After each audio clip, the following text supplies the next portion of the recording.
Hello, I'm Joan Bokaer of Theocracy Watch, a project of the Center for Religion, Ethics, and Social Policy at Cornell University.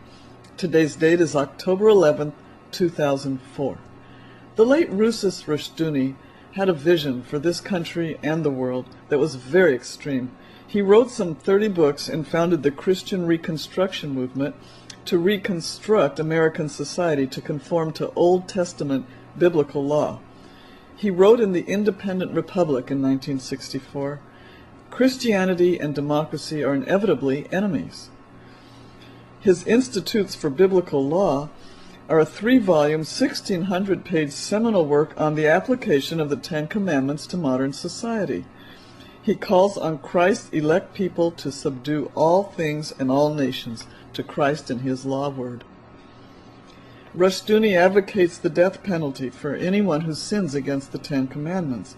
Among the usual suspects, such as homosexuals or anyone involved in abortion, his list includes blasphemers, adulterers, disobedient children, many other people.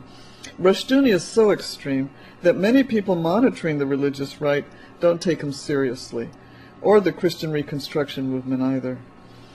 Rushdoony's son-in-law, Gary North, founder of the Institute for Christian Economics and a prolific Christian Reconstruction writer, said around the time of Rushdoony's death, "Rushdoony's writings are the source of many of the core ideas of the new Christian right's political activism." Rob Boston is Gary North's polar opposite.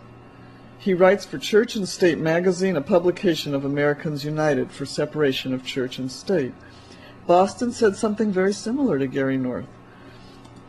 Although Reconstructionism may seem so far out as to be easily dismissed, the philosophy has in fact provided the intellectual basis for much of the religious right's thinking and political activism. Stripped of its more extreme features, watered-down versions of Reconstructionism are the driving force behind groups like Christian Coalition. This presentation will demonstrate how watered-down Christian Reconstructionism has provided the intellectual basis for both White House policies as well as some of the bills introduced into the current Congress.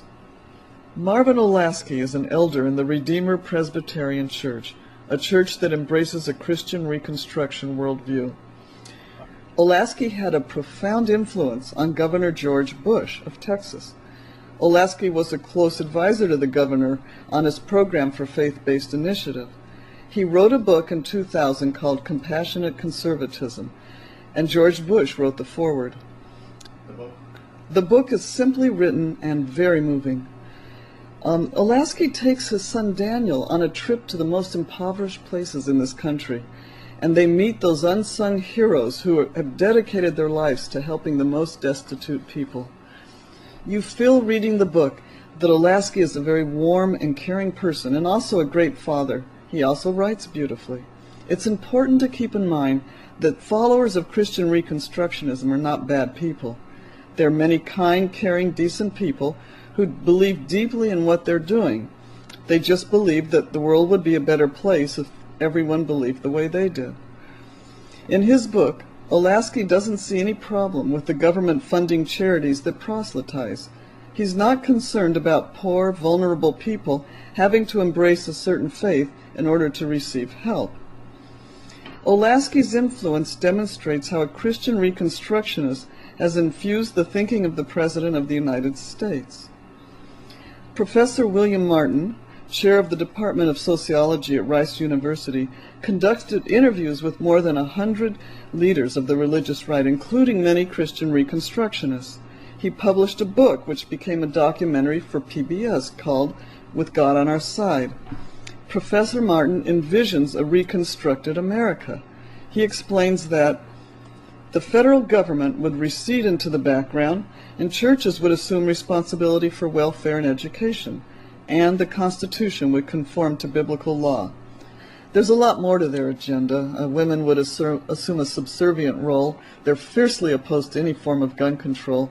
Notice that the ban on assault weapons was allowed to expire. A bill to extend the ban didn't even come to the floor for a vote. They also passionately oppose any regulations on business. Those regulations protect the environment, worker safety, and public health. And they advocate much more frequent use of the death penalty. In this talk, we're going to focus on these areas: the federal government receding into the background, which is accomplished through massive tax cuts, churches assuming responsibility for welfare and education, and biblical law. Here's an outline of what we're going to cover.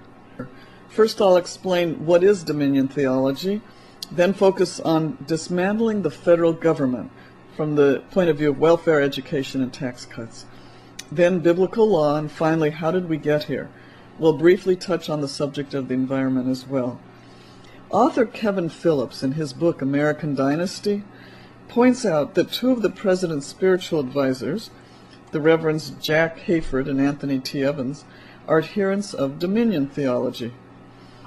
Phillips uses the words dominion theology interchangeably with Christian Reconstructionism, but I'm going to use the term as referring to a watered-down form of Christian Reconstructionism. It shares many of the same goals, but not quite as punitive. Dominion theology is not based in any particular religious denomination. Its followers come from all denominations or non-denominational churches. It is a belief that Christians have a holy responsibility, a mandate, a commission to take dominion over the world. The term dominion means control over, in this case, control over all the democratic institutions that govern our country. A definition of dominionism from the Disinfopedia on the web is: Christians are mandated to gradually occupy all secular institutions until Christ returns. I began to get interested in dominion theology when I read America's Providential History.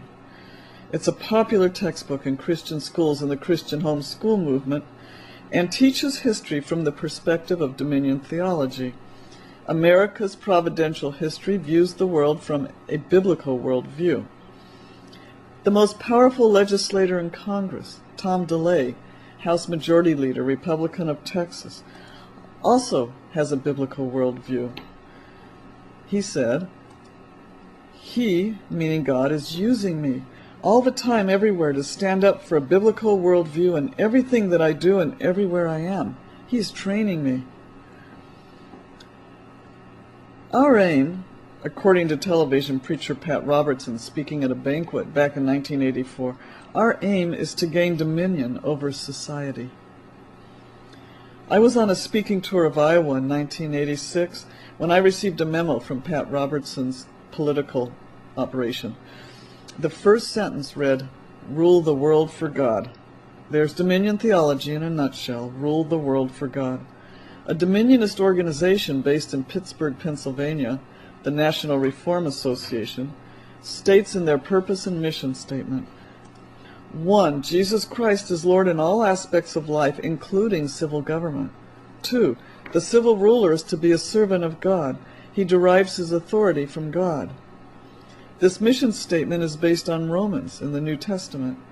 It, meaning government, is a minister of God, an avenger who brings wrath upon the one who practices evil.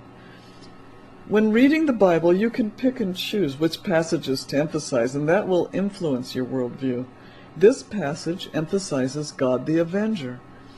The New York Times published an article contrasting these two images of Christ.